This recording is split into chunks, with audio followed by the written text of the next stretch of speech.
You're watching Fanboy Versus with your hosts, JD Church, Nicole Hale, Chris Triplett, and Chris McFeely. And you are watching Fanboy Versus. I am your host, JD, joined by my full crew, Chris Triplett, Chris McFeely, Nicole Hale. Welcome, gang. Hello. Hello. So this week, it is Fanboy Versus The Apology, as Chris McFeely eats crow about More Than Meets the Eye. In particular, the art. Let's not go crazy, no. We're gonna get there when you say apology and you tacit nodding of the head, maybe. I don't even remember what you said, so we can just embarrass you more. Just go ahead and just say it again. And... Right. Something about fear and boxes and things. I don't know. Anyway, so that'll be later. We'll talk about More Than Meets the Eye later. We're going to review lots of cool stuff. Batman, More Than Meets the Eye, Daredevil's coming up. Amazing Spider-Man .1. So, all that stuff. The old sound bites. And Road Rage. Yeah. Nicole is very excited about that. She was talking about it last week. I'm a sucker for the man who writes it, so... Anything with his name on it, I'll buy. Very good. Road Rage makes me think it's a car combat game like Twisted Metal or something. Well, with the recent stuff with Shattered Glass and tracks, all I can think about is that. So it's like I just keep thinking, red tracks. But anyway. So, Chris McFeely, we were talking, and you said you wanted to talk something about... No, there's some news. Some news. Yeah, so there's a few bits of news. So okay. Yeah, we'll start with the sad news. Sad news is that Hall of Fame artist John Severin passed away this week at the age of 90. So he had a good long run. One of the great EC artists from back in the day. If his name sounds familiar, it's quite possible you're thinking of his sister Marie, who was a colorist for Marvel. He was well known for his Western series and his Barbarian comics. Cull was his at Marvel. And he wrote and drew for Cracked magazine as well. He worked on Marvel's Rawhide Kid in 2003, the controversial gay one, and he's worked on Punisher and BPRD in the last couple of years. And he passed away this week. Wow. So it's a loss, but he had a good long run, and he's justly remembered.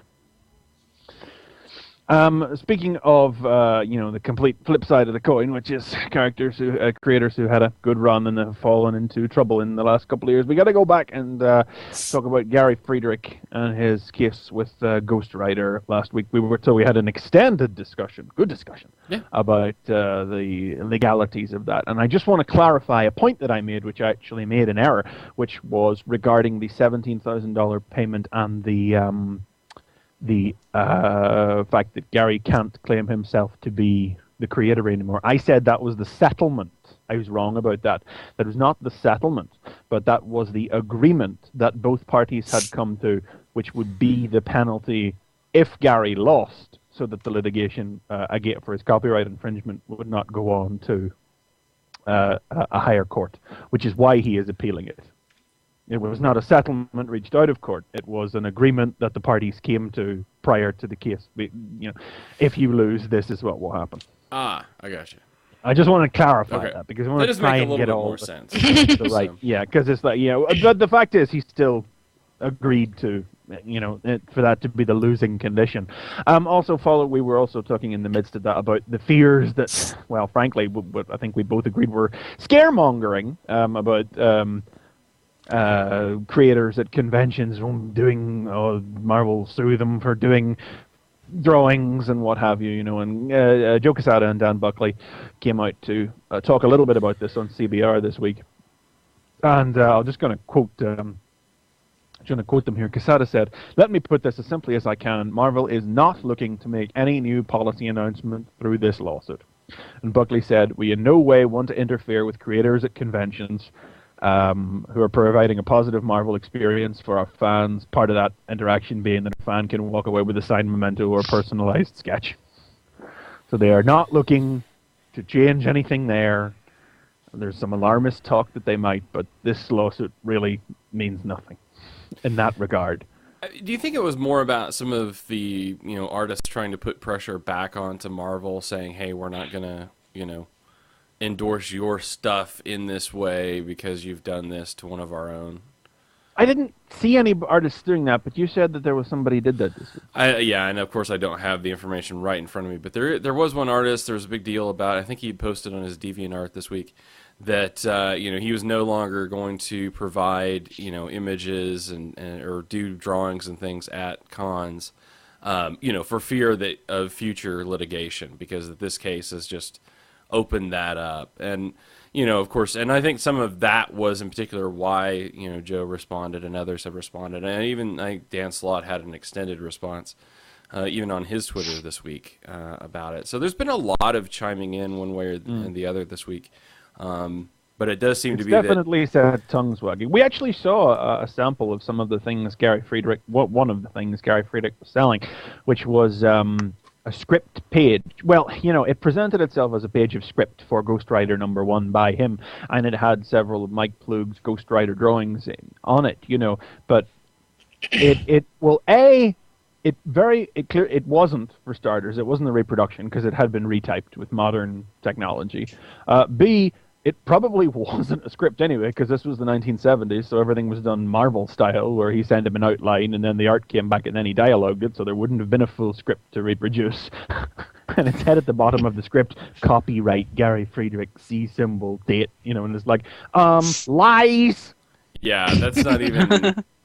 Nothing about that really adds up. Never mind if you claim creatorship or not. You can't do that, Yeah, I mean, I think the point here is that there's a lot of things that he was doing that weren't right. Whether or not he was doing it out of a way to try to feed himself, and whether or not he felt ripped off, that still doesn't give you the right to do that without, going through the due process to do that. And, so I think it is a bit of the, some of the other creators overreacting to this. So I don't know. I'm not worried. This will all blow over in a year, So in a year, I don't know. It's taken 5 years to get this far. Right, but I'm saying like this particular bit of the news, in 6 months to a year, considering the news cycle and everything, will blow over next Friday. Yeah, exactly. I'm kind of surprised that it's not over yet, because it seemed like it was big there for like the day, and then boom, it kind of slowed down, and now we've heard a little bit more. I think it's because that person, like I said, I wish I had the name right in front of me, but because of that announcement earlier in the week, it like stirred it all back up again. So yeah. I think provided nothing stirs the pot again, I think it'll quietly go away. So. Well, speaking of Ghost Rider, there isn't really any other news. There haven't been any major new announcements or anything this week. But something that did happen was the Ghost Rider Spirit of Vengeance came out. Now everybody raise your hands if you saw it. Oh, wait. I'm broke, or honestly, I would have. I had plans. Would you want to go spend your money on something you're going to hate? I had plans I didn't mind the first movie. I thought it was okay. I didn't mind the first one either. I know a lot of hate was thrown at it, but like Daredevil, Mark Steven Johnson, same guy did it. There's a lot of Ghost Rider lore chopped and blended into that first film, and it comes from a place of love, even if the end result was, I remotely like the first one is because Sam Elliott was in it. Dude, yeah, Sam Elliott, Ghost Rider on a horse. That's all you got to say. That is awesome. That was awesome. Sam Elliott's character is a mixture of the Marvel Western Ghost Rider, Carter Slade, who is not like a Ghost Rider Flaming Skull Ghost Rider, but just a cowboy who dressed all in white and was just the first character to be called Ghost Rider, completely unrelated. And the character of Caretaker from the Danny Ketch Ghost Rider comics whirled together and turned into a flaming skeleton horseman. And that was this new thing. That's what I'm talking about. There's a lore mixed and blended and whipped and stirred in there to make that film. Hellfire shotgun, Black Harpian, Johnny's there, and the whole origin and everything. Well, Spirit of Vengeance is terrible shit. Wait, was Sam Elliott in it, though? Sam Elliott was not in it, but Idris Elba was in it. To watch it. Idris Elba was in it, and he's good, but I think he needs some little guy to follow him around and go, Idris, no, not that one, no.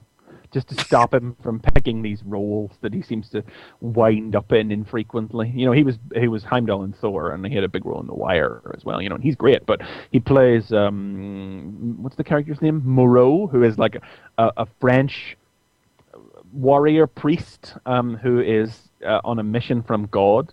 Okay, so far you got me, French warrior priest. Yeah, well, I should say wine swilling as well. Loves the wine. But he is doing the accent, so when it comes to this, no!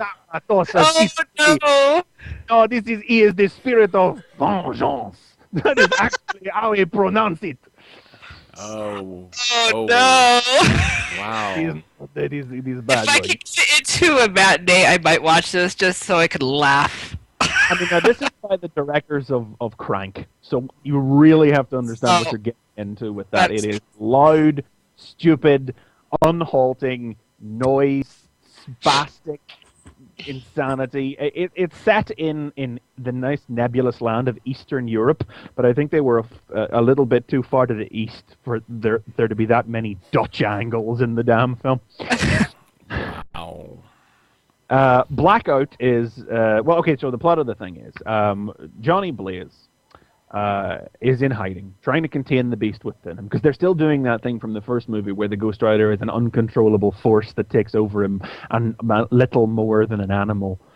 He's trying to contain it, and he is approached by Idris Elba's character with a mission to save a child who is the progeny of the devil. This is the boy Danny. Now, he's never named Danny Ketch, but you don't. Yeah, I saw that in the preview, and I was like, "Ooh!" The name Danny. You don't pick that by coincidence. You know, you don't pick that by coincidence. So anyway, he's the spawn of the devil, with a human woman, who the devil wishes to use as a new host body on Earth, who will have all the ability to use all the powers at his command, whereas the bodies he currently inhabits burn themselves out. Now, by devil. I mean, well, you know, they just call him the devil, or Rourke, you know. And the way in the first film they called him Mephistopheles.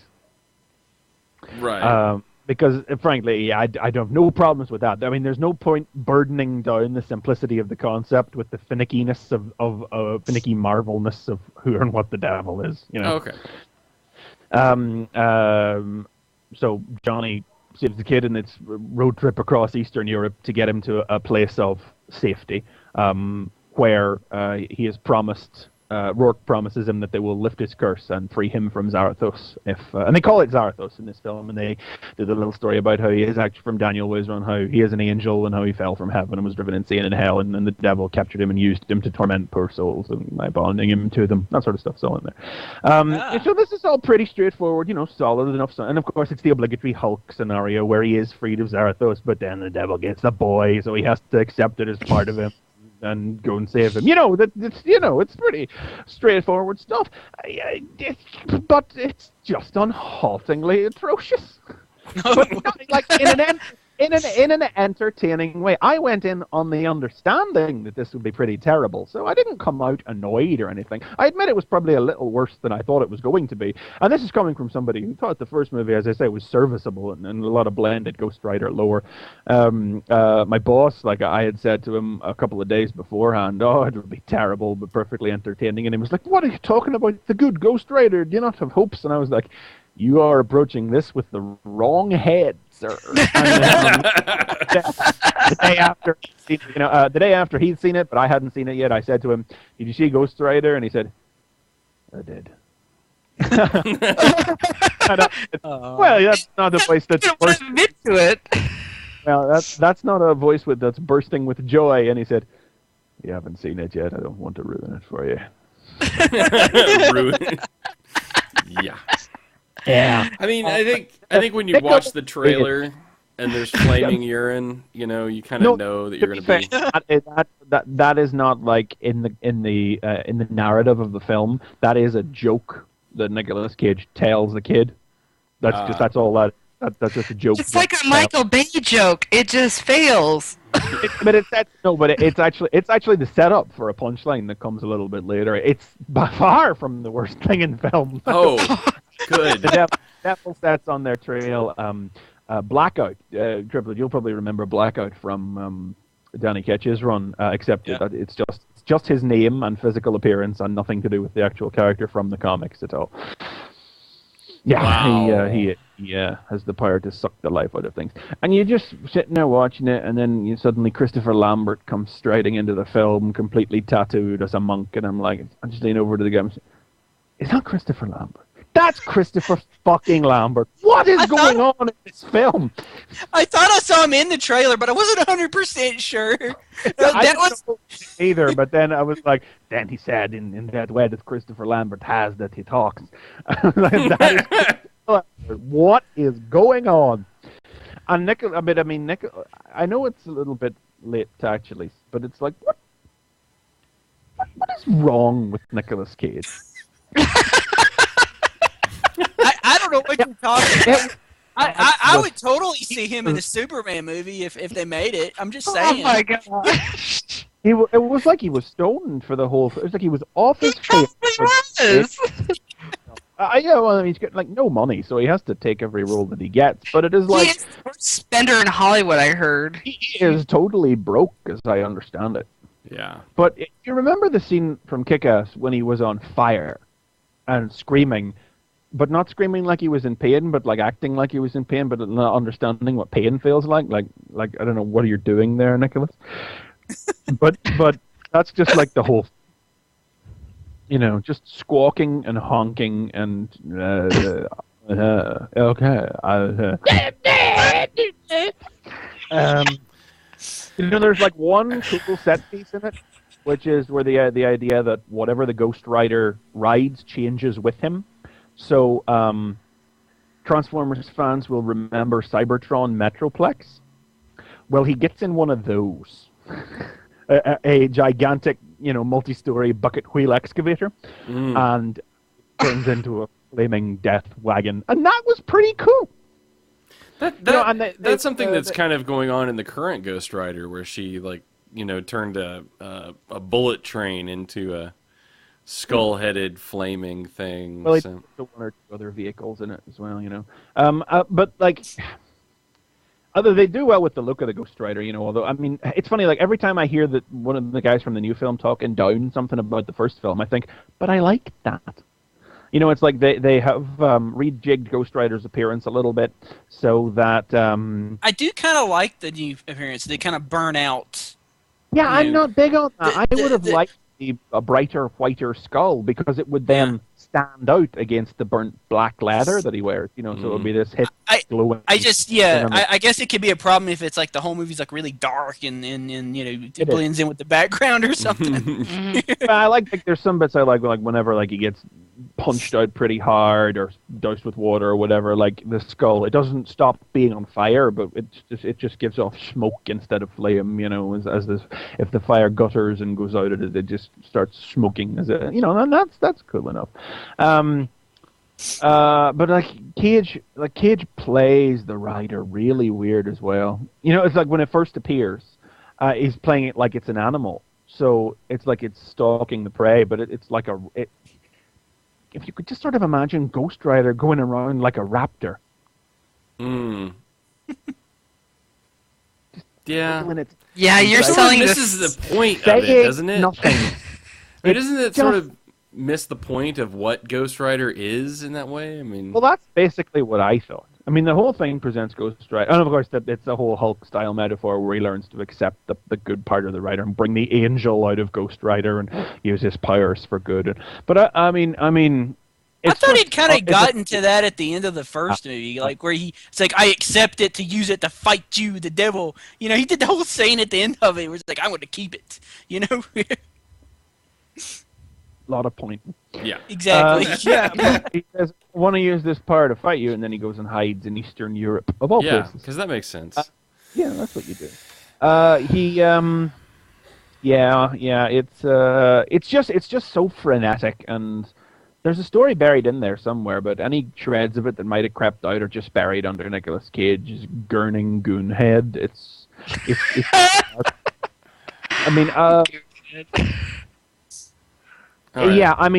it's probably Marvel's worst film. Except maybe for Elektra. There's Elektra. There's Punisher Warzone. You're.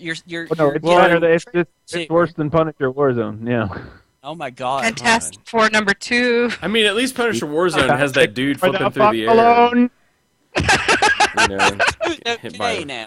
There's nothing wrong with FF2. Leave it alone. I will leave it alone. I won't watch it again. So, long and short, it's probably what everybody expected. What you're heading in for. Yeah, understand what you... I mean, it's like who was even asking for it? Well, the question I want to ask is, are we getting Ghost Rider 3? Let's hope not. Let's hope that maybe they'll have the... play the Ghost Rider without effects by that stage. You will just be this desiccated thing. And, the sad thing is, if it makes money, Hollywood will make it, because Hollywood can't just do a sequel. It's all about trilogies. So, of course, they're going to have a trilogy. It's taken 5 years to make this. Yeah. I can't see it. I mean... Nobody was asking for this. It's terrible. There's no way this is going to make money. I mean, it's terrible. I do want a Ghost Rider 3, but I want one without Nicolas Cage. Yeah, I want it like a reboot. I want my 90s Ghost Rider. Yeah. You want your Dan. Give me my 90s Ghost Rider. No, I talked to Kilby about this the other day. All you got to do is just have this dude, his sister gets killed, he gets the bike, he fights a vampire and a creepy dude in a mask. There's your movie. Nope. That sounds awesome. In the ultimate FU, they're just going to skip over Dan and go straight to Alejandra.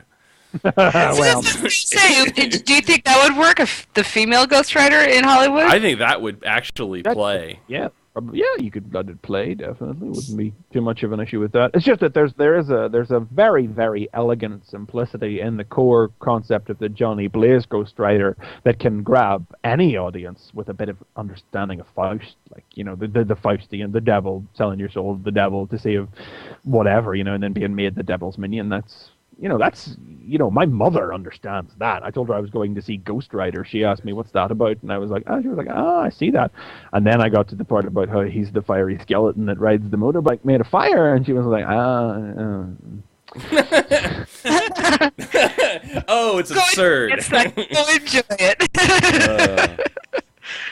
Yeah, so it's terrible, but if you go in with that understanding, there are a few little things in there that'll maybe make you like the flaming bucket wheel excavator, and I mean, if you can simply just laugh at the bizarre performance Nicolas Cage gives, you'll be doing fine as well. But but it's so hard to laugh at Nicolas Cage. He's such a serious actor.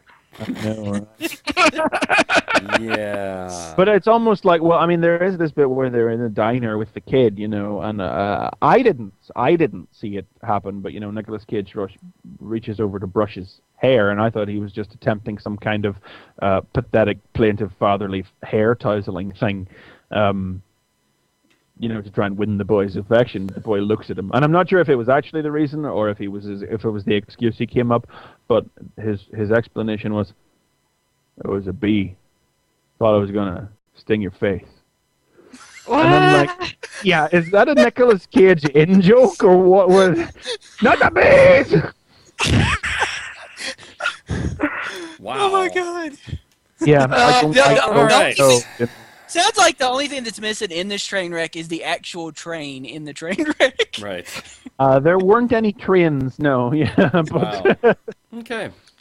So that's fantastic. It's good to see one of my favorite comic books. You guys should see it in the over the course of the next week, and we'll see what everyone else thought next week. God. All right. So let's save this with reviews. Muppets again instead. Yeah, well, Muppets just came out here last week, so I saw that. Now you How love was that Muppets, for you? right? Muppets was awesome, hell, right? yeah. Muppets was Okay. great. All right. Man, I tell you, That justifies your opinion on Ghost Rider because you like the Muppets. I spent the last half hour of Muppets in abject agony because you wouldn't believe how badly I needed to pee, but there was no getting up and leaving that film because of the sheer briskness of the pace. If I had got up, even if I had run and just done it as hard as I could, I would have missed like 3 separate short scenes. That I am sure you gotta. You really need Run P for that. You really, they're usually really good. I don't know what that is. I will just say the Muppets had the best cameo ever. I actually stood up and clapped. I was like, yay! I can't say what it is.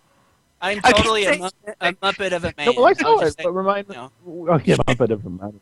What you're talking about? Oh, you're talking about that cameo? Yes, that one. Okay.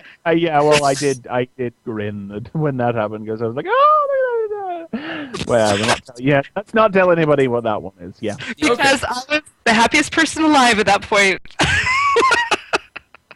Anyways, sorry, tangent. No, very good. That's fine. All right, Chris Triplet, let's go. Yes.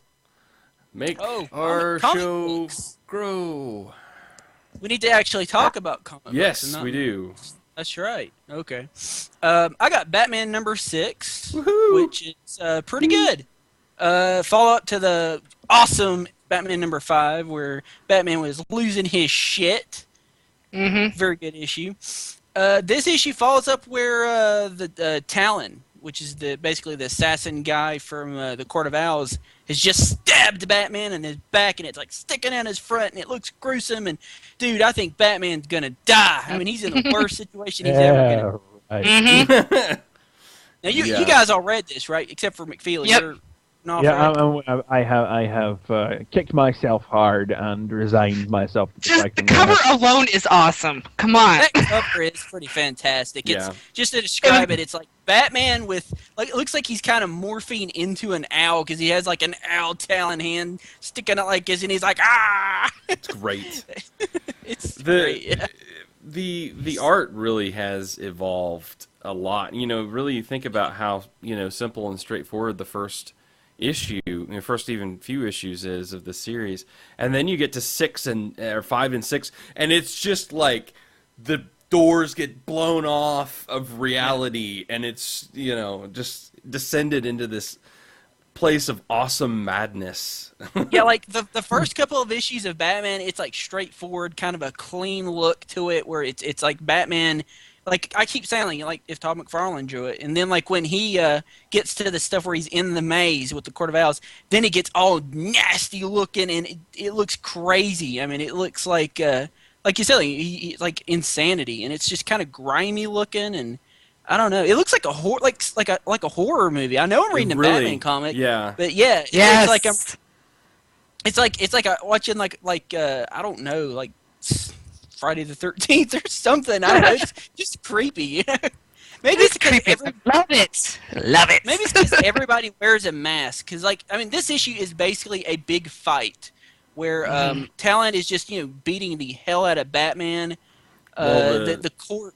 Yeah, the court, and that is just creepy because Yeah. it's not like again, and some of this is maybe just Bruce's perspective, through. I give it a little leaf through, but know. you're talking about when they keep looking different from panel to panel, right? Yeah, and I mean the people are just like they have the claw arms and cheering from the top of this. I mean, there's no sense even of how much of this is happening really until the end, and even that is abstract. Mm-hmm. So. Yeah, the Court of Owl people are just creepy as heck. I just love it, like when they decide that they're going to kill him, and they say like it's a what do they say? We've decided to display your bones, and only 3 people have ever earned that right, Batman. And so like the guy starts like beating him up, the Talon starts beating him up, and then the court descends upon him, and they're like covering him and clawing at him, and like Batman's like, all right, this is it. He just starts to give up. It's great. It's just like, that's what was so weird about Batman. It's like, what? No, this can't be happening. Yeah. Then you see that exposed eye looking over, and he sees that portrait of Alan Wayne, which is what is he like his great grandfather? I think he said it was his. It's like his great grandfather. I think he was like his great grandfather, and he's like thinking about like, no one came to help him. There was nobody to help him and stop all this, and then he just snaps, and you get this page where it looks like Bat Hulk. Yeah. I mean, fangs, enormous. Knocking them all that's back. the way to describe it. Bat Hulk. Oh my It god! was basically the Hulk moment where like Bruce Banner's getting beaten up by a whole bunch of like guys like in a bar or something, and then like he just hulks out and like throws them over the bar. Yeah. But it was and like again, this scene right here just like, is this reality? Because that does not look like reality right there. Because they're like he's like 20 feet tall, in the Court of Owls, like falling off of him, and then he just proceeds to he gets his second wind and just begins to beat the hell out of Talon, and he finds a way to get out. But it's an interesting issue, just like the last issue, maybe even more so than this one, just to see how far Batman has fallen, because this is, because you don't see this for Batman. This is like, even the Joker never gets Batman to this point. Yeah. Like, by the end of this issue, when he's in the water, there's a scene, and he looks so, thin from being lost, for so long. Like, he hasn't been eating and everything. He looks bad. And like by the end of this issue, like it's like, he even kind of makes you think. Well, he just falls down into the water. It even makes you kind of think. Well, he even says something like, I'm dead or something, or something. Am I dead? Aren't I dead or something? And we never actually see him get out of the water at the end of the issue. But the end of the issue is really cool because Talon, because like Talon, I guess he's dead. It looks like he beats him. He's dead, isn't he? Yeah. Yeah, Talon's dead at the end of the issue. But then, like, the court is talking about what happens next. And we get this big exposure at the end of the issue with all the red coffins. And one of them was open. And Talon was in it. And he was just one Talon. Yeah. There's several other Talons that are coming. Yeah. But this series, again, I talked about the art being really good at the beginning, and it's like we said, as far as like the beginning of this series. But if nothing else, especially the last two issues and this issue, the art is just like the centerpiece. It really creates a lot of the elements of the story in a fairly straightforward way. It's not as abstract as, say, a J.H. Williams or Marcos Martin or something, but it is like that in a lot of ways. And this just seems to be such a different book than a lot of the other things that are going on, at least within the primary sort of DC books. If you're going to think about... It's very different. Yeah, when you think about, like, Batman, Wonder Woman, Superman, they're like, Flash, they're real staple books. This looks totally different than a lot of those books.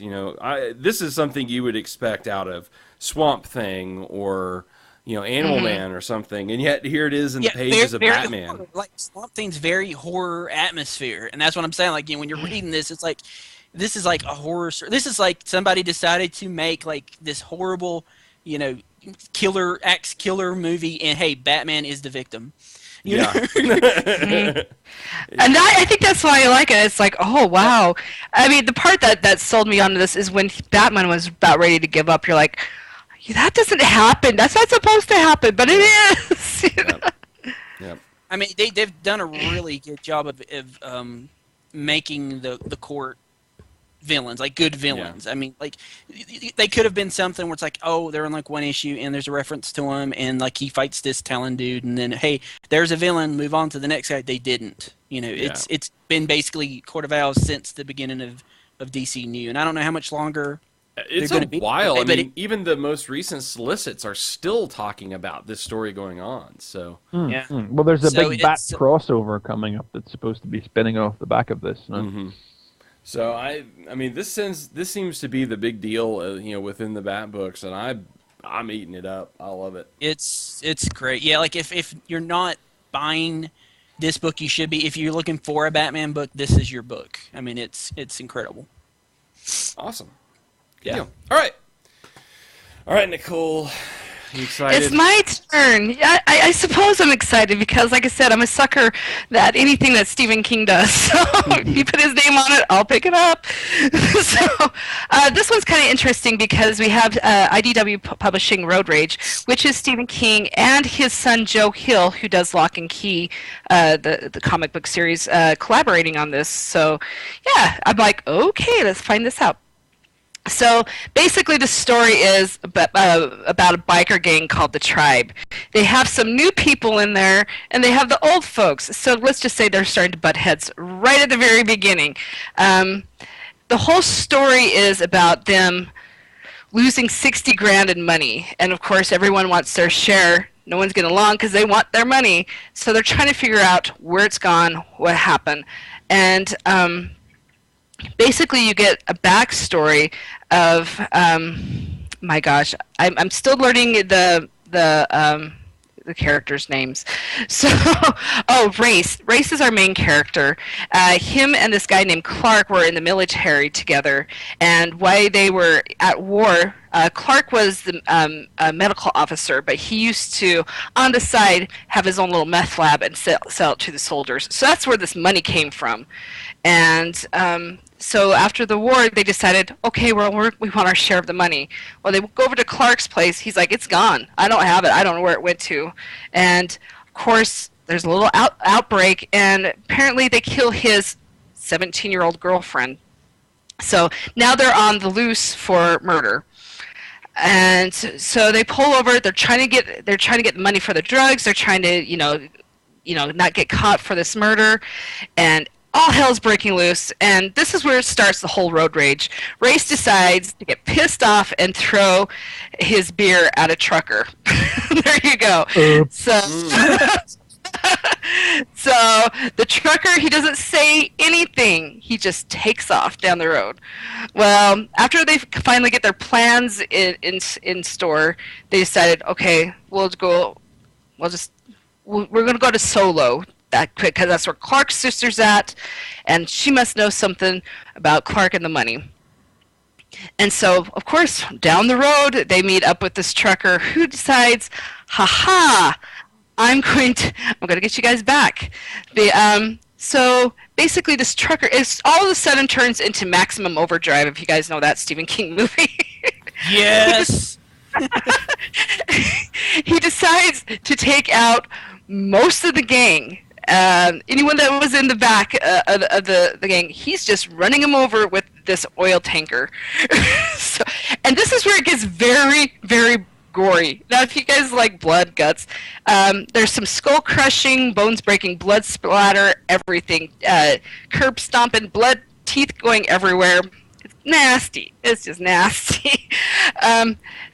So that's where it ends, because you only see a few of these guys survive this road rage, except for he's actually just taking after Race, which is the leader. And so the rest of the crew is like, okay, what are we supposed to do?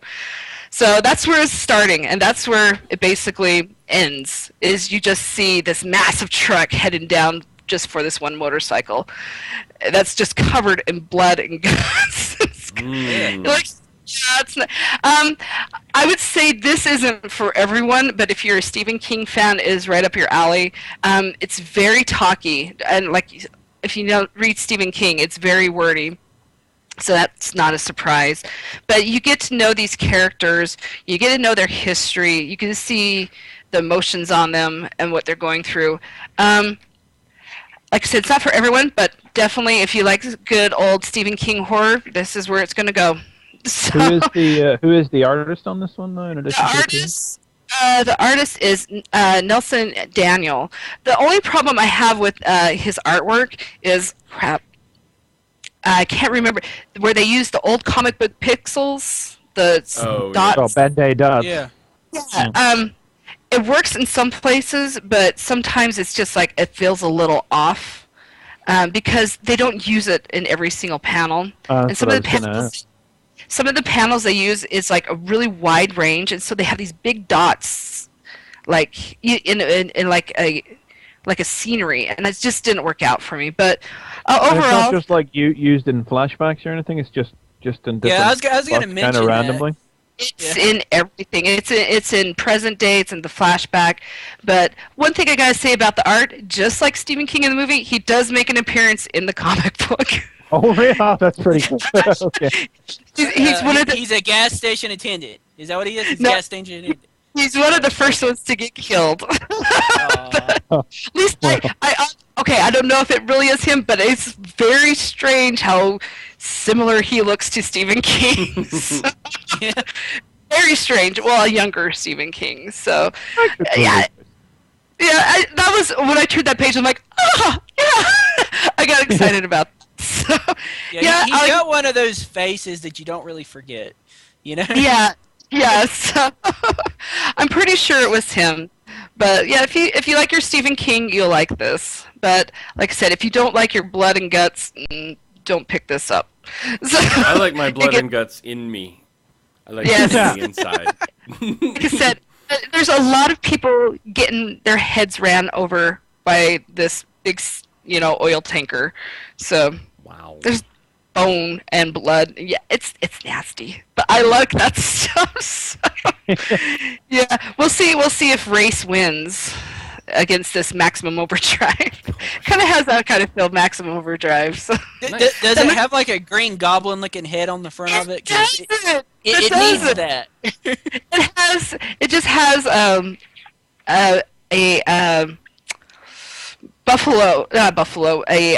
cow skull on the front. Yeah, and it's a big, huge oil tanker. Like I said, right Road Rage. There you go. Excellent.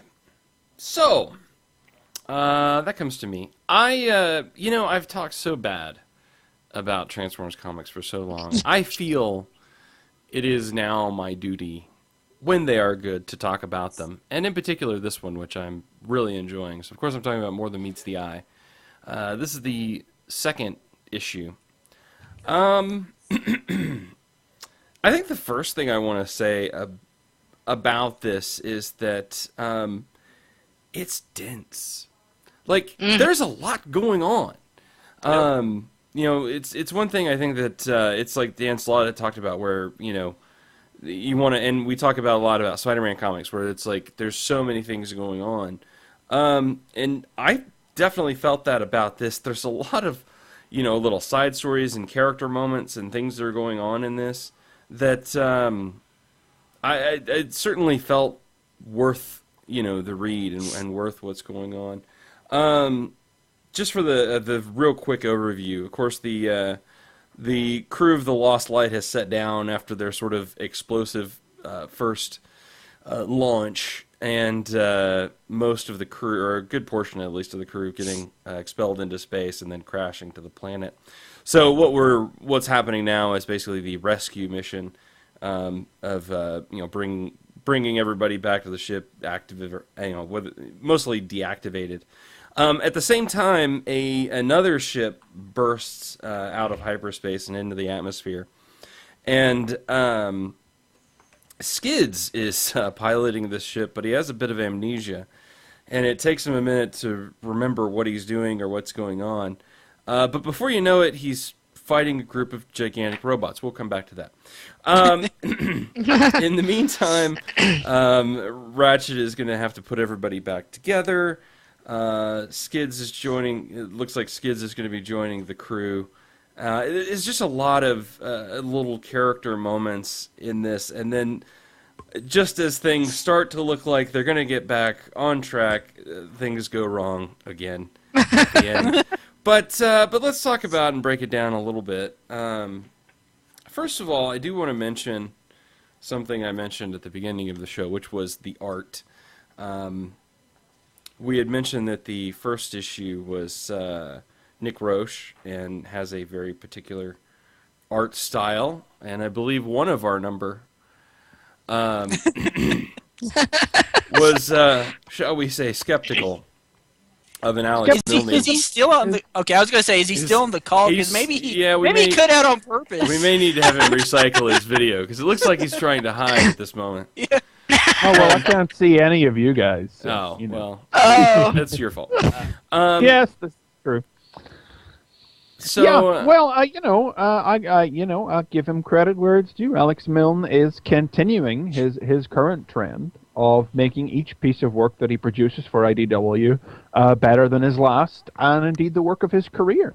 This was something that only kicked off with his work about a year ago when he came on to the ongoing during the Revenge of the Decepticons story arc at the start of last year, and carried on through the James Roberts two-parter later on, where his work evolved to a point where it was almost unrecognizable as his past work, because he was a guy who was hired out of the fandom by Dreamwave years ago when, brutal honesty, his work was not approximating a professional standard, and he was delivering some pretty despicable stuff. I've just been looking through some Energon issues to get some pictures for the wiki. Oh dear. But he has, I mean, he's done a good. His storytelling is really up to snuff on this. Again, it's not. I don't want to take away from the undeniably good job he has done on this. Characters are emoting in a way I have not seen the characters emote in an Alex Milne piece of art before. Definitely. There's even body language in here and facial expressions. It does, but he hasn't actually changed his style to any great degree that I can see. Now, it doesn't look like an Alex Milne comic normally does, but that's a combination of, well, he's working from simpler character models for starters. These are a lot of these are clearly Nick Roach's character models that he drew up for the series, which Milne is then working off of. So they are simpler. And also, I think tons and tons of the credit has got to go to Josh Burcham, the colorist, who I just adore. This soft, almost pastel-y palette that he has done the series in. Artistically, I said it before, this is as far from what Dreamwave was doing as IDW has ever come. From when they started up until now, this is the furthest point on the line, like artistically, away from all the lessons and styles of Dreamwave. It's just nice to have simple, colored artwork that is not drowning in glow effects and pointless shadows and no understanding of how light works. It's nice to have a surface that can just be one solid cell-shaded color to allow the line work to shine through. I mean, this is probably the first time in Alex Milne's career when his line work has actually been allowed to shine through and not be buried in a sea of overly photoshopped murk. Again, I was looking at those Energon issues. Jesus. He's not Nick. He's not Nick. He'll never take the top spot from me. But he's also achieved a great deal and tonally followed Nick very, very well without trying to be Nick at the same time. So, a lot of credit definitely has to go in this direction. Yep. I was like totally, I had a lot of reservations after our, last review, and I was just totally pleased. I mean, I love this. I mean, and it's not just the writing. It's just like you said. It's the way the panels are laid out. It's the just the expression. That was the next part of my thing that I forgot I was going to say. See, it's not like I want to take credit away from Alex, but a lot of the credit has to go to the colorist on this. And again, I kind of think the large portion of whatever credit is left over has to go over to Roberts as well, who I strongly suspect has done some very specific scripts to show you where everything is and what everybody needs to be doing. Because, this is a really complicated story, too. It's that or Milne, after not learning for 7 years, finally started learning in the last year. And like I said,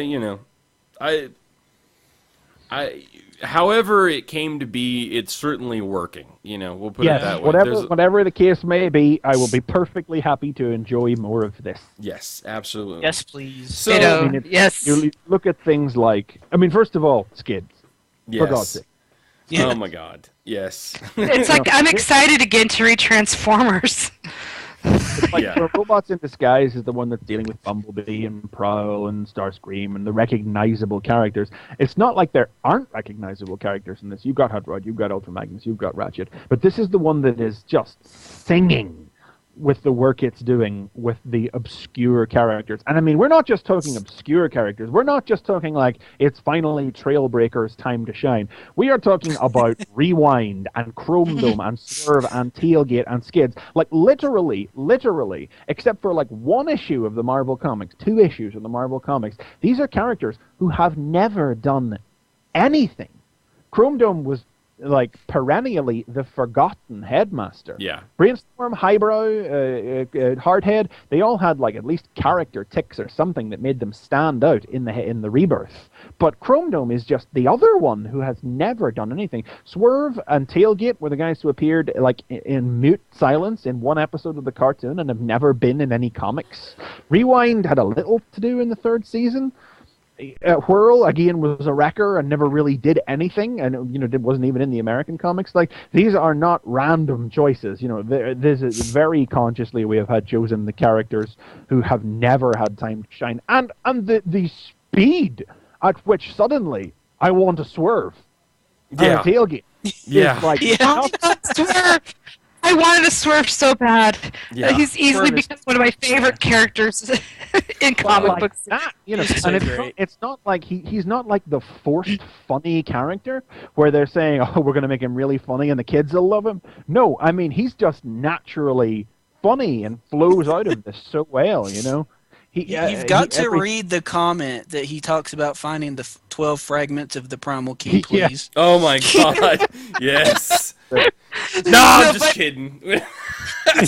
Hang on, where's the... No, my favorite is when he's talking about how he's jealous of his eyebrows. You're emoting. He's jealous of your eyebrows.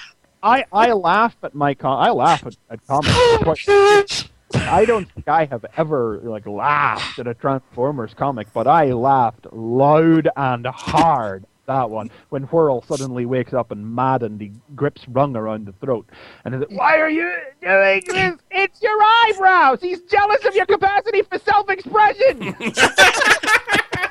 That's not helping. Yes. No, page 20. This story was just so primal. Awesome. Yeah. Skids is there. It's like, listen, Swerve, I thought this was going to be a quick trip, but the guy over there with the eyebrows, he says we're on some sort of quest. Yeah, we got to find the 12 fragments of the Primal Key, unlock the Infinity Gate, travel sideways in time, defeat the agents of Chaos, and restore order to the multiverse. I'm just messing with you. We're actually looking for the Knights of Cybertron, a mythical group of supremely powerful do-gooders who left our homeworld 10 million years ago to civilize the galaxy, leaving a trail of breadcrumbs in the form of a star map hidden inside a dead matrix. Yeah. I kind of like the first one better. That's great. Oh, but even Skids himself is like, I mean, I don't know if it felt like the way to making a new Skids was to wipe the old Skids' memory so we could have this, But I mean, but the fun thing is that was the first warning we got in the time travel message at the end of the previous issue was, don't let them take Skids. Yeah. What does it mean? Well, Let because them take Skids on the Lost Light, yeah. or don't let them take him away. Yeah, what is Yeah. it? Yeah. Well, because there is clearly some. I mean, Skids. 1984 guys. Yeah. Skids is running from these robots, and it feels like he's escaped from somewhere, But the fascinating thing is, there's a scene earlier. He's got a gun in his hand, and he says, "I'm unarmed," and I'm looking at him, and I'm thinking, oh, he's holding that out to drop it. He's gonna get rid of that. But it becomes apparent at the end of the story that he doesn't realize he's holding a gun. Yeah. No, not at all. Not all there upstairs with Skids, Well, yeah, I mean, you have the earlier scene, like when he first comes out of space, and on the wall above him is, "You haven't escaped. They're all around you." Yeah. And it makes you wonder. Around things, it's just because they're the ship, and that's but it makes you wonder: is that it, or is it something else? I mean, I'm inclined to take where there's room to explore this. I am inclined to take a lot of what it says at face value. Yeah. They're all around you. Probably does just mean the fact that the ship was the robots, and that's it. It's like last issue. We were obviously meant to postulate the possibility that Prowl was responsible for the bomb, for putting Prowl. We know Prowl had something put on the Lost Light, and we're obviously supposed to think maybe put a bomb on there. And we find out in this issue that no, some dipshit just stood too close to the engine whenever it exploded. Was great. Oh, and I mean, even the lead in here, where he's like, where Brainstorm's trying to talk to Rod, is like, he keeps describing himself, and he's like, no, oh, it's Brainstorm. Yeah, the new character, the duobot Or, was standing too close to the quantum generator when it went jiggy, and he wound up getting physically mashed into the matter of it. The molecules got intertwined, and that there was an explosion and Or got stuck in the generator. It was like Or was dumb and got stuck in the generator, and that caused the explosion. And I'm inclined to take that at face value and say that that's what happened. I mean, now our thing at the end of this issue here is spoilers. The second duobot, Shock, is found with a spark ripped out by Red Alert in the bowels of the ship, and Red thinks there's a spark eater on board. And obviously we're supposed to maybe think the spark eater got snuck on by Prowl, but it'll probably turn out next issue that it wasn't. There's something else. That'll get drug out. Oh god, I mean, Will it get dragged out? That's the question. The briskness of the pacing at work here would imply otherwise. Yeah. But it's so, I mean, even at that, I mean, there's so much great stuff, the dialogue, the lines in here. I'm curious about one thing. I mentioned this to Brian. These large, hulking, seemingly not mindless, but at least single-minded drone ships are saying one thing, which is 1984. Mm-hmm. Is it just me, or is that speaking, or is it just unintentional to the sort of truck nut monkey? No, because G1? This is what's going to happen. After the Star Trek Doctor Who crossover, they're going to have a crossover with Doctor Who and Transformers, and they're going to go back to 1984. Yeah. There you go. I don't know. I don't think it's supposed to. I don't think Roberts has any kind of derogatory attitude. No. Well, no, I don't think. I mean, and that's what makes it. I just hope 1984 winds up being some sort of like a destination, like for the computer to get to. Like, 1984. It's like actually where the Knights of Cybertron are, or something. Or like Skids could have just been prisoner number 1984 and whatever he's. Yeah, something like that. You know what else I love? Drift. The Drift is. Oh my. He's turned into the Pinkie Pie of the group. He's way too happy. Yeah, well, that's the gag. Like, Drift is. It's like they finally copped on to the. It's not like, oh, Drift's so cool. You love Drift. Everybody love Drift. You love Drift. Drift. It's not that anymore. This is Drift now with an actual personality that's not sculpted around how artificially cool he is. Something that happened to him has prompted a change in his personality, and I feel like it is playing with the fact that. He is annoying. He's annoying, and it's sort of playing into the fact that the fandom thinks he's kind of annoying as well. But now it's like, and now you love to be annoyed by Drift. You love to annoy. I want the meta bay buzzing with positive energy. Yeah. What's that little speech he gives Rodimus at the end? I think you should accentuate the positive. We've got the quantum generators working again. Big tick. We're ready to resume our quest. Big tick. And we've managed to save virtually all the Autobots that got pulled outside. That's more of a little tick, but it's still a tick. I really like Rung as well. I'm warming to Rung. Hey, look at Rung. Rung is a creator. Roberts created Rung years ago, back when he was still just writing fanfics. And here he is now, without feeling like a weird, intrusive creator insert character like Drift did. Mm-hmm. Yeah. And especially since he's Whirl's therapist, that. That moment. Poor guy. Therapist. Just the fact that Transformers have therapists is just like, it's something I'd never thought of before, but is just. He's the Donna Troy of Transformers. Yeah, exactly. But there's other things that. We've got Donna Troy and Pinkie Pie on board. Wow. We could go on and on about this. There's a couple of things that I'll mention real quick, which is the animosity between Cyclonus. In particular, Cyclonus towards Whirl, which is just, it's like, they bring them together and they're like, look, you guys need to make up, we're going to be on the ship together. So Cyclonus gives him a big hug and he's like, I'm going to kill you. Not today. Maybe not for a while. But I will kill you. You don't think you'll see it coming. I love this Cyclonus. The last thing Whirl needs is reason to be paranoid as well. So that's not going to end well. But the And I love this line is like where Skids introduces himself. You know, Swerve says, "Who are you? An ex-wrecker? One of the Warriors Elite? An old pit fighter?" "I'm a theoretician." Just feels like it's like motherfucker. Yeah, it's just it's sort of lacking. But then the other thing is this last little bit that I really love where Swerve convinces Tailgate that he needs to try to transform. And then for the rest of the issue, he's very slowly attempting to transform. He didn't even finish. That was what surprised me. No, not even close. So, hey, Americans, did you catch the joke in the Duobots' names? No, but I do love. The Duobots' names are Shock and Or. But you have to pronounce it in a British accent, like James Roberts has, to get it. Shock and all. Shock and all, yeah. Shock and all. Shock and all.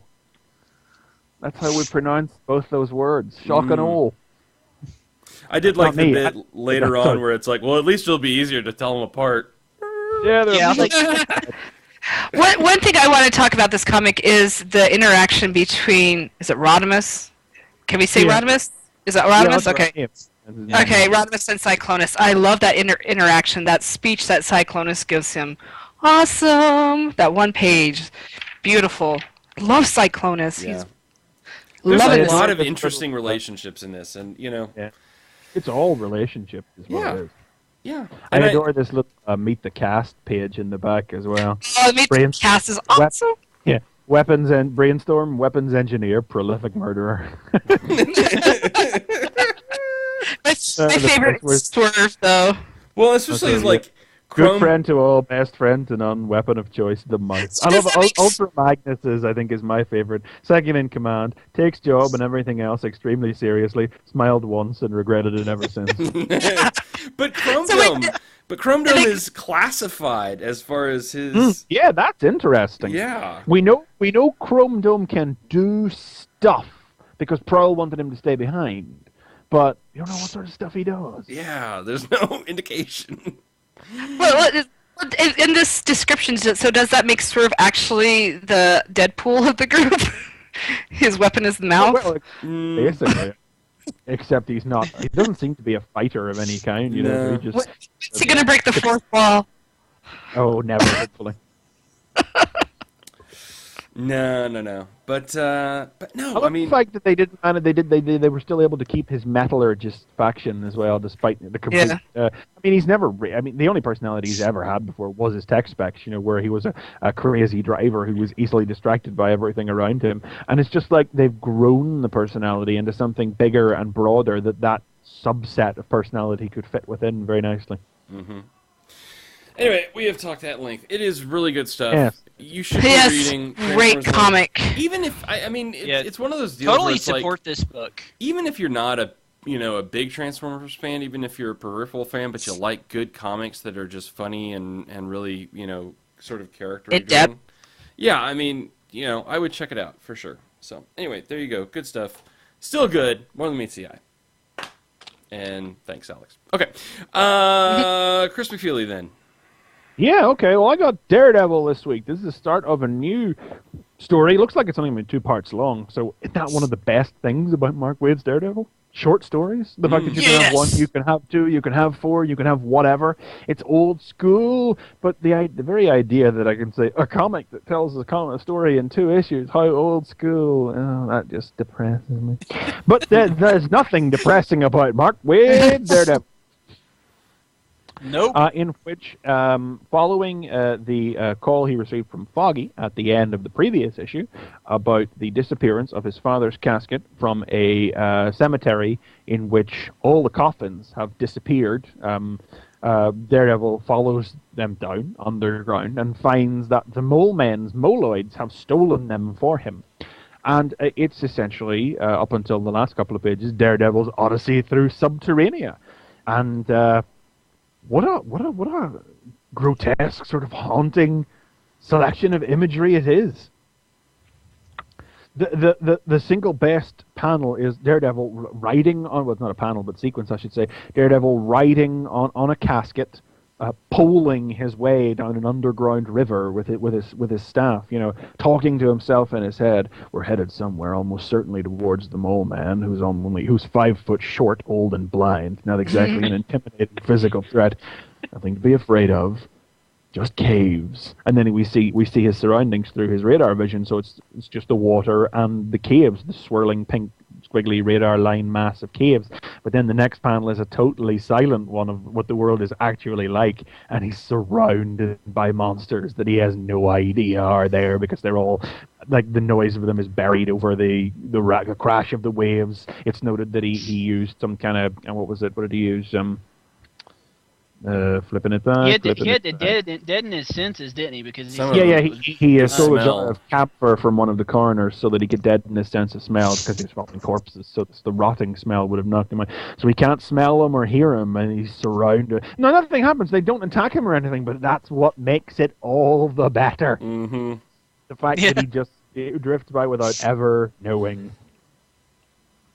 And, the very fact that this is the Mole Man is what is tremendous. This is blind radar sense guys going at one another. That, again, it's like Claw. It's like, how has nobody thought of that before? Yeah, like, how has Daredevil never fought the Mole Man? Yeah, exactly. I was thinking that too, because I've never really read Daredevil. I'm like, is this a new villain, or is this... Oh God, no! The Mole Man is the single oldest character of the Marvel Age of Comics. The Mole Man was the villain. Well, see, yeah. Yeah, he fought the Fantastic Four way back in the day. Okay. I think okay. Yeah. That thing coming up out of the ground and they're attacking it, he's controlling it. That's his. Yeah. It's his. Yeah. Yeah, that's how old this character is, But the grotesqueness of the Mole Man is played wonderfully in the silence and blackness of this. He doesn't really say anything. He just sort of mutters to himself. He cracks the coffin open and his bones fall out. And no, is all he says. He's looking for something in these coffins. And I'm not going to tell you what it is that he finds it when he finds it, because you got to see that to believe it. But when he finds it, like the utter silence, not a dialogue balloon on the page, the mute horrificness of what he does. He doesn't do anything horrible to what he finds, but it's still pretty creepy. Yeah, it's grotesque, almost poish, macabre nature of the. It's a fantastic page, And I want to know. I want the next issue. Well, what is he doing? That's and the climax plays again of what we saw earlier, which is in this subterranean realm with his senses deadened. Daredevil is surrounded by creatures who have all the same limitations that he does, but who have spent their lives down here. Daredevil is, despite the fact that he's in a physical arena where technically his handicaps shouldn't inhibit him, he is still the weaker foe here, because he is fighting enemies who have lived here all their lives. And that's the simple brilliance of the idea of Daredevil versus the Mole Man. And then in the middle we also have the Black Cat subplot, where she's going to steal the Omega Drive, which Daredevil stole from the Mega Crime families a few issues ago, which will in turn set up the Omega Effect crossover between this and Avenging Spider-Man and Punisher next month. And there's a great, she finds the safe that he hides it in, There's a great little completely silent montage where she reaches for it, she remembers them kissing and hesitates. She reaches for it, she remembers them kissing and hesitates. She reaches for it, and she remembers all the money she's going to get. And she bitch. Yep. Yeah. But let's be honest. What is it Daredevil says about her? As Daredevil, I just spent time with Black Cat, who I try to remind myself is not always a professional thief. Yeah, I think not one of us would blame you, Matt. Yeah, no, probably not. But I mean, what I'm leaving out here is the fact that one of the bodies that has been stolen by the Mole Man here is Daredevil's father. So all of the grotesque things that are happening, it's like Daredevil spends the first 16, 17 pages of this comic trying to deaden not merely his senses, but his heart to that fact, and to just let it just focus on the mission at hand and not worry about that. But it's when he cracks at the very end that it's like it all goes wrong. Mm-hmm. Yeah, I mean, there's not much point going any further and just telling that you... I mean, one of the best things about Daredevil is that you could pretty much just pick up an issue and go with it. That's what it is like Spider-Man, which we'll be talking about shortly. Nearly every issue. I mean, this starts with the quick recap of everything that's been going on, and it just introduces the new setup with this issue's villain. And again, I think we've said it before. It's just everything comics aren't at the minute. Or everything that a lot of comics aren't. Come on, this comic has dancing with dead ladies. Nice. How can you not like that? I mean, the graphic novel of the first 6 issues is out now, so of course we recommend anybody to get that. But if you've been reading any Marvel comics in like the last 2 or 3 weeks, you're going to have seen the double-page spread they've taken out to advertise this fact.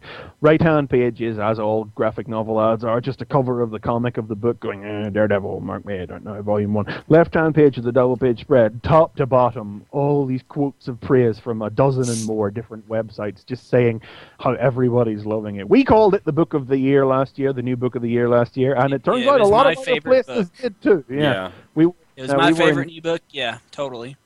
We were in good company. Yeah. Everybody it's else. easily... It's in contention to be my favorite comic I'm getting right now. I give it to Amazing Spidey because I love Spider-Man, and I like the character better, but damn, Daredevil is really good. Yeah, I mean, and like you said, I mean, I read the first issue of this and then sort of dropped off and then came back on here, and it's still really awesome. It's great. Yes. Damn. I'm enjoying it. I'm still liking Turtles more, but I am enjoying this. So. And that's really funny considering knockoff. Yeah. That's not a joke though. Turtles was Daredevil knockoff. Like, yeah. So, awesome. Ever wonder why they were called the Foot? The Hand? Yeah. The Foot? That's the thing. The Hand ninjas from Daredevil. That's why they're called the Foot. It was a blind kid that caused... Mm-hmm. The canister that mutated the turtle bounced off Matt Murdock's head first and then fell down into the sewer with the turtles. That's real. That happened. Wow. I love that. Yeah. See, you learn things on this show. Yeah, that was a total Daredevil knockoff. That was the whole point of it. Yeah, because they did it. They just wanted to make fun of it because at that time Daredevil was like really, really popular. Yeah, and it was this comic about the hand. Oh, the hand. That's so stupid. Let's make the foot. Yeah. You know what's funny is that I read Batman before I read Daredevil this week, and I was thinking, they could do a DC Marvel crossover where Daredevil meets up with Batman.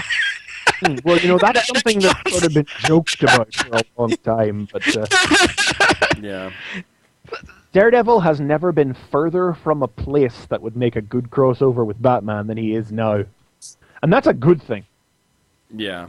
Because he's just not Red Batman anymore.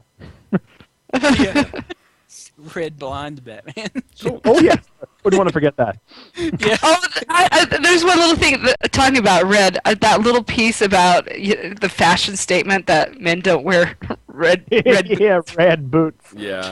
It's all the little things you don't think about. The way Murdock has to sort of live his life is like he doesn't. He can know what he's wearing or whatever, but he doesn't know what colors he's dressed in. Yeah. Well, and then he's like, "How did you know I'm Daredevil?"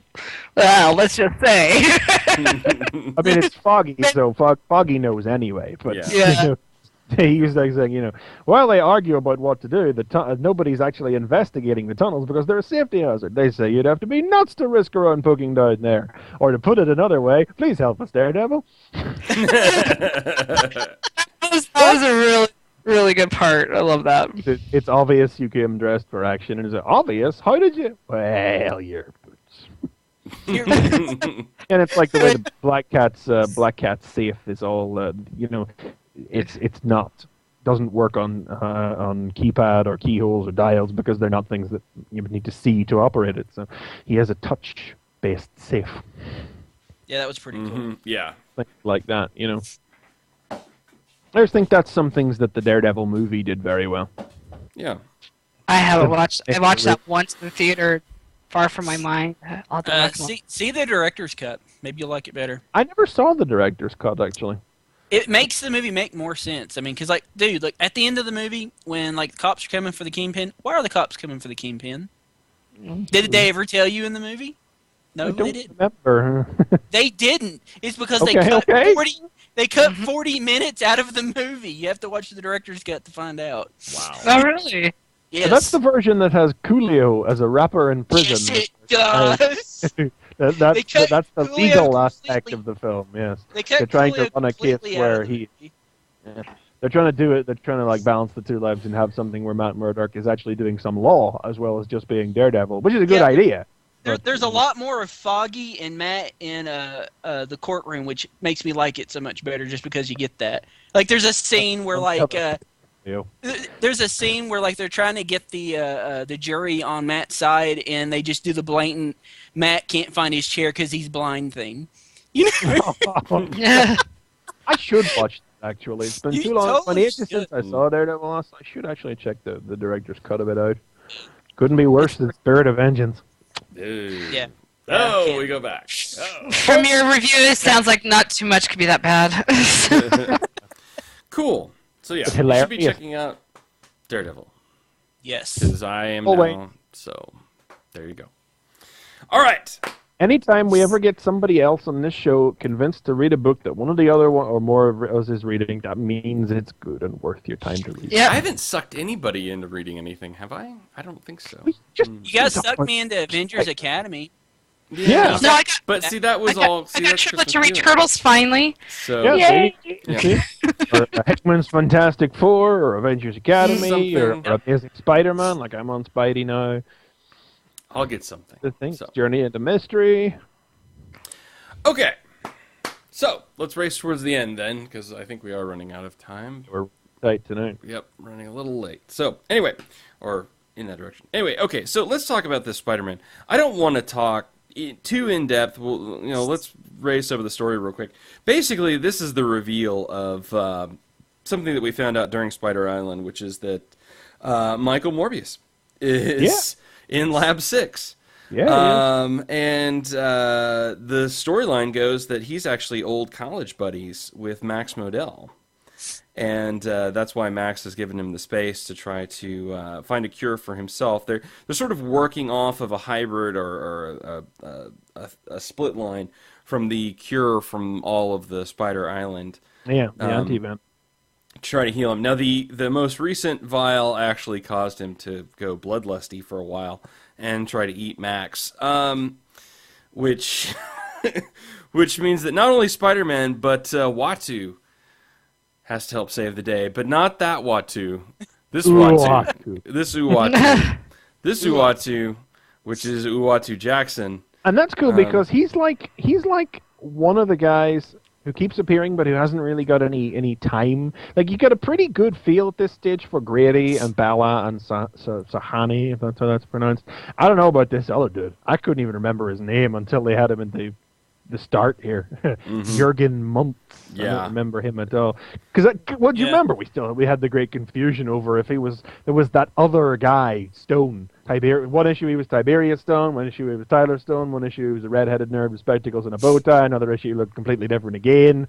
It was really unclear if he was supposed to be working for Star Labs or if he was supposed to be in Lab 6 or whatever. We know now he's an ex-Star Labs guy. But this, Jurgen here has had nothing. Yeah. And Uatu's just sort of hung around and been the stereotypical grumpy black kid. But Grady and Bella and Johnny all seem to have, we've had a decent enough feel for them at this point. So this is Uatu's time to shine. Yeah, and he gets a good portion of this. I mean, he's the narrator for a big portion of this, and it turns out that his science is the science of monster hunting. The study of monsters. Great. Yeah. He's got the room for zombies, the room for werewolves, ghouls, and then he gets to the one that says vampires, and it looks like something Blade would be wearing. Yeah.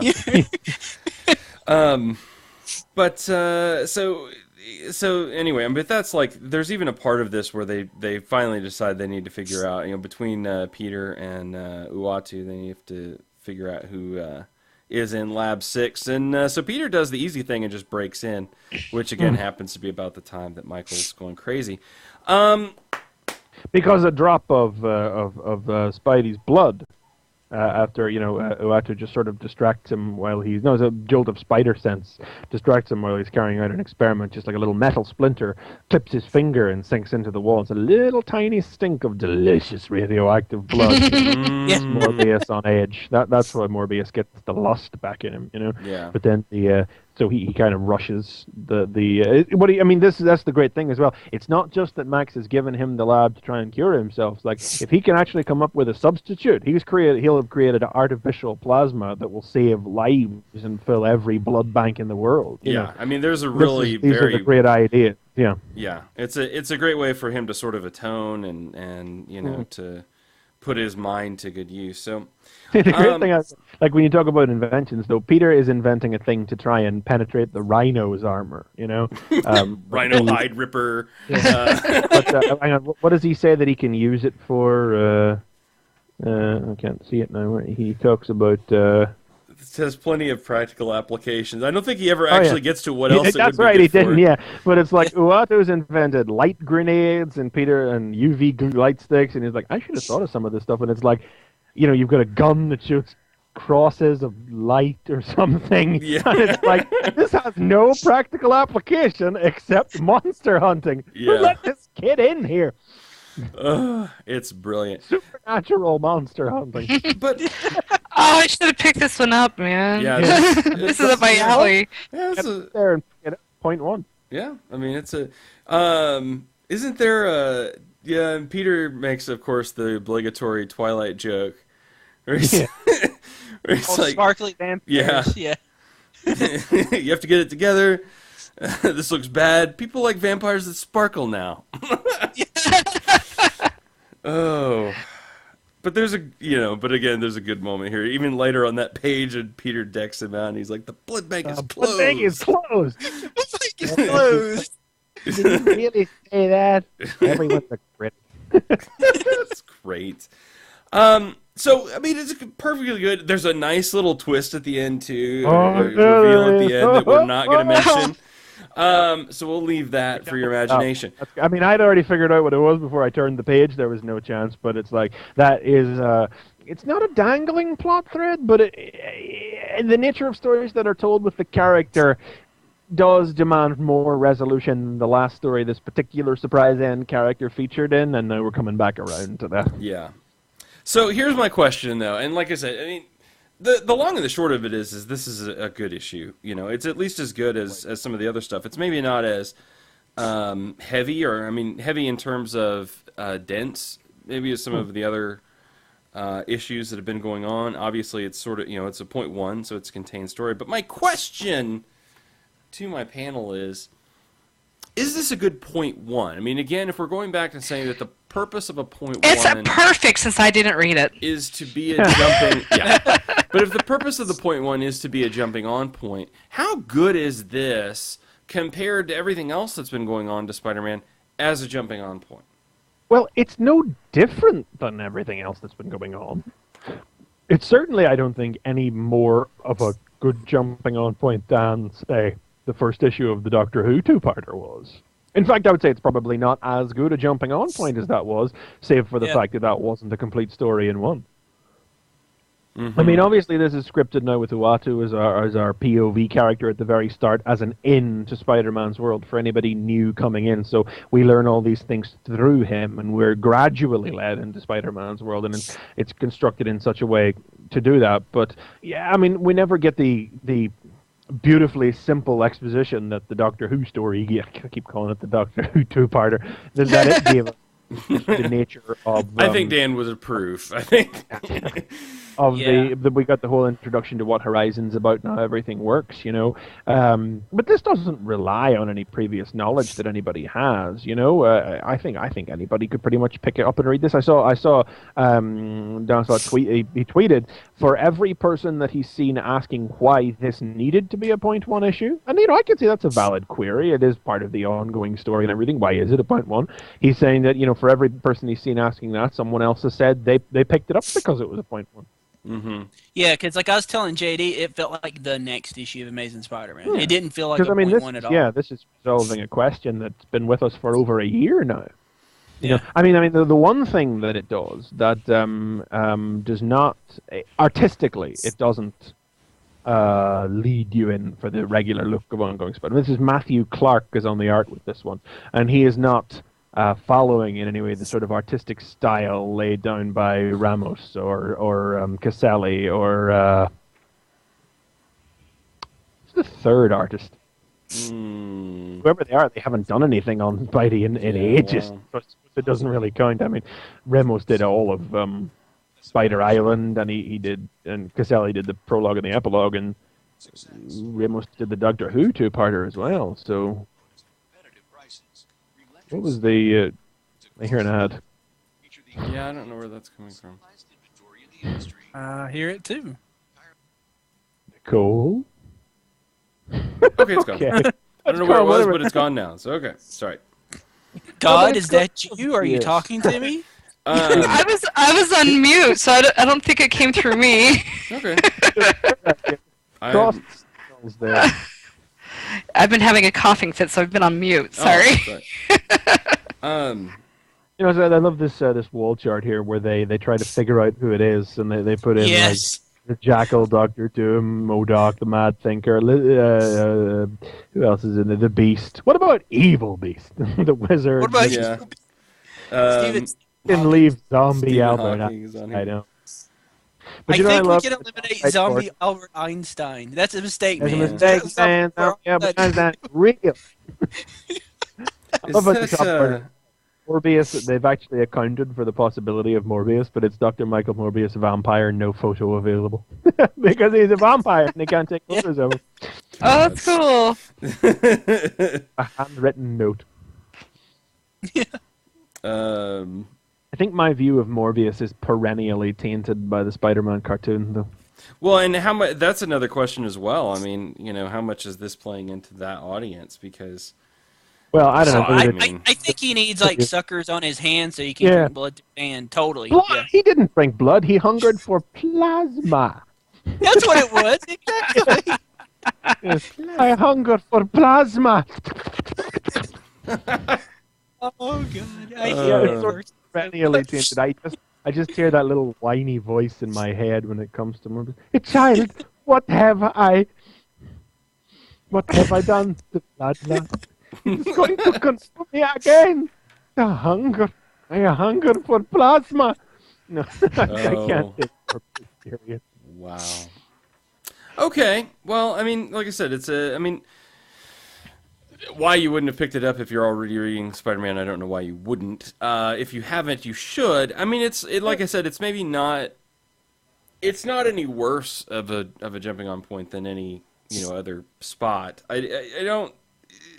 There's other elements I would have liked to see, but I don't know if I can actually say what those are, because I don't know if it's it's more of an essence thing. But it's very good, and like I said, it has answered a sort of question and then led into yet another one. So it's successful in that respect. Of a mystery that has been hanging over the book for over a year now. Yeah, absolutely. And it's not without repercussions either, because Modell says at the very end, because Spider-Man is here, he's going to up security all across the lab because of what this is called. So that's just going to completely ruin Peter's setup.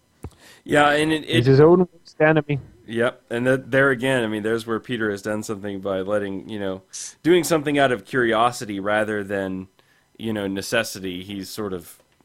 And that seems like something that shouldn't be in a .1. That all of this seems like something like in a regular issue. Yeah. Like big stuff. Yeah, I think you're going to be missing all. There's anything wrong with putting big stuff in there? I think all of this reads as naturally. I'm not knocking it for being in this. I'm just saying, if you're that type of person, it's like, oh, I'm not going to get that. Yeah, I don't need the .1. Yeah, I think you're going to be. I think the Spider-Man .1s have proven that you need them. Yeah. Yeah. I would say any .1 that's written by the same author, you should automatically get.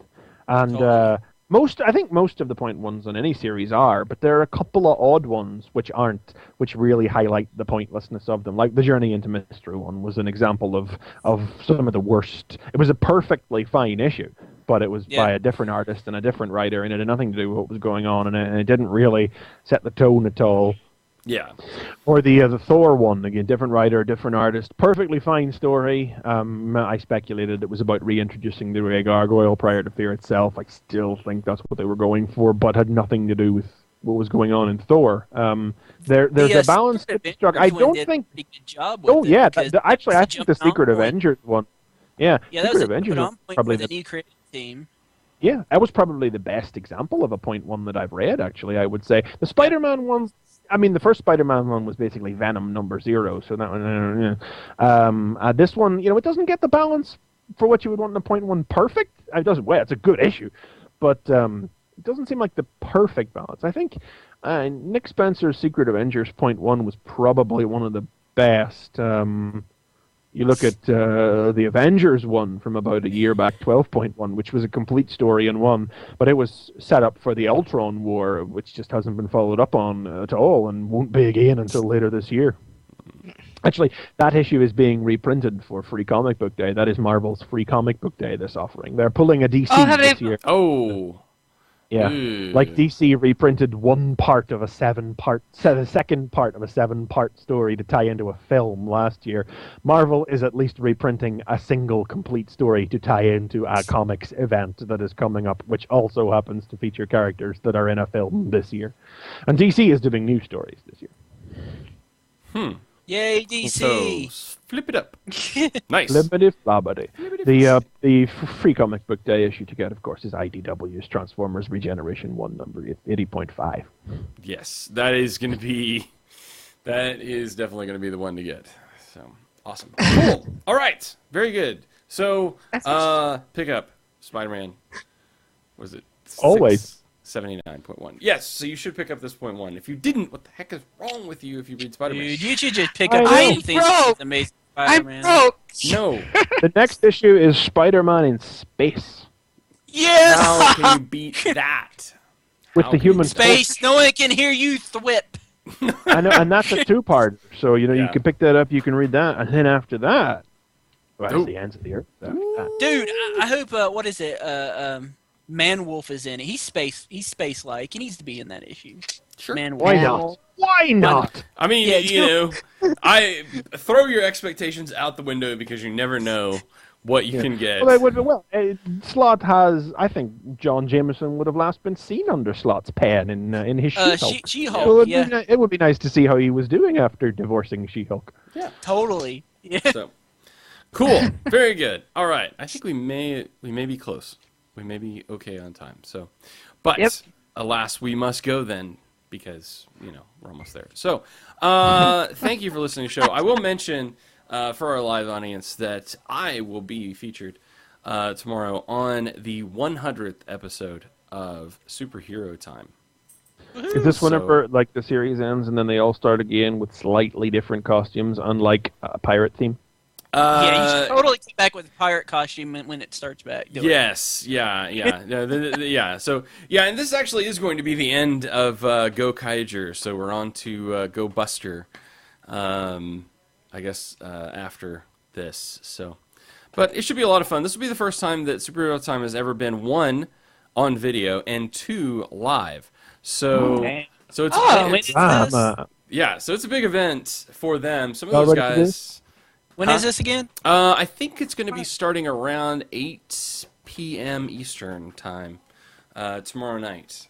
So, yeah. So, and so some of these guys, I don't know that they've ever been seen on video, so it's very exciting. So, yes. So that'll be cool. I'm actually really excited about doing that, so that should be a lot of fun. So you should check that out. Yeah. If I wasn't at work, I will. If I'm not at work, I will. Good. Excellent. It'll be fun. It should be a lot of fun. Like I said, that show has a really decent following, and I think they actually passed us last month. Those bastards. But I know. Oh. Most unorthodox. But regardless, anyway. So I know I gotta help. I gotta quit helping them out. I guess that's Yeah, you traitor. be what it is. I don't know. Anyway. It's the James factor. So we've got that. Not this week, but next Justice League Doom will come out. We may have a preview. Is that Tuesday? Does that come out Tuesday? It comes out on the 28th. It is not. Yeah, so it's not this week, but the week after. But we Oh, may so okay. we may get a hold of Yeah. a preview. So we may do perhaps. like a preview review of that because that's coming out as well. So good stuff. All right. Well, crew, thank you so much. Good show. Lots of fun. I had. Yep. Fun. It was great. I had fun. I had fun. I had fun watching Man. Chris McFeely's Circle. Hopefully we won't. We Yeah. just Van Helsing No, to did- that show. Didn't I know. reload, no. The blood bank is closed. And Yeah, there's so many good comics that came out this week. That's what sucks. There were. It's like it made up for the last 2 weeks. It's It like, was- what the world? It was a nice consolidation. I read, the Venom. I mentioned real quick the Venom Circle of Four is going on this month. It's really good. Everybody died this week, so go figure that out. So we'll see what happens next. But anyway, all right. Well, again, thanks so much for listening. Go check us out. Follow us on Twitter at FanboyVS. So we usually live tweet during the show, and you can tweet us back and ask questions and do all that kind of cool stuff. So anyway, all right. Well, thanks so much, and please tune in next time when it'll be Fanboy Versus.